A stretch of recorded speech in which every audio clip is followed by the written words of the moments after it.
কথার রাজনীতি এই শিরোনামে চলছে আজকের আলোচনা। আবারও ফিরছি অতিথিদের কাছে।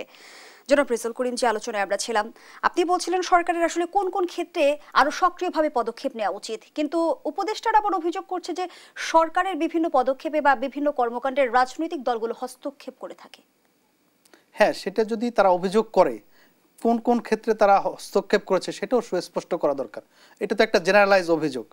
আমি মনে করি যে তাদের যে অনভিজ্ঞতা রাষ্ট্র পরিচালনায়, কারণ বেশিরভাগ আপনার উপদেষ্টাদের দেখবেন যে এর আগে উপদেষ্টা হওয়া বা মন্ত্রী হওয়ার কোনো অভিজ্ঞতা ছিল না।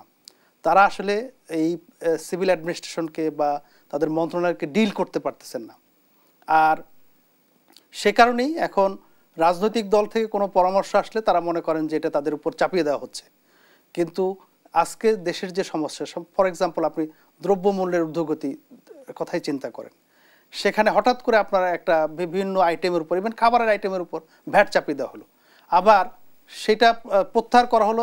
জনগণের যখন দাবি উঠলো, দাবির মুখে প্রত্যাহার করা হলো, সেটা এখন পর্যন্ত কার্যকর হয়নি।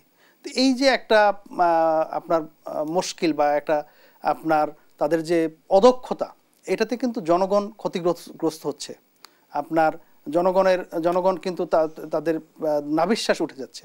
আপনি জুলাই বিপ্লবের ফসল তো জনগণের ঘরে উঠতে হবে। আপনার এখন পর্যন্ত কোনো সংস্কার দৃশ্যমান হলো না। তারপর দেখা গেছে যে আপনার বলা হচ্ছে যে অমুক দল চাঁদাবাজি করে, অমুক দখল হচ্ছে। এগুলোর সমস্ত দায়িত্ব কিন্তু এই বর্তমান সরকারকে নিতে হবে, কারণ তারা জনগণের জানমালের নিরাপত্তা দেওয়ার জন্য তারা শপথ নিয়েছে এবং তারা সরকারে রয়েছে। এখন তারা যদি এটা পরিচালনা করতে ব্যর্থ হয়, তাহলে সেই ক্ষেত্রে কিন্তু তারা স্বেচ্ছায় পদত্যাগ করে আপনার অন্য কাউকে সুযোগ করে দিতে পারেন এই দায়িত্ব পালন করার জন্য। কিন্তু আপনি চেয়ারে থেকে আপনি যদি দায়িত্ব পালন না করেন, সেটাও কিন্তু সঠিক নয়। ধন্যবাদ জানাচ্ছি আপনাকে।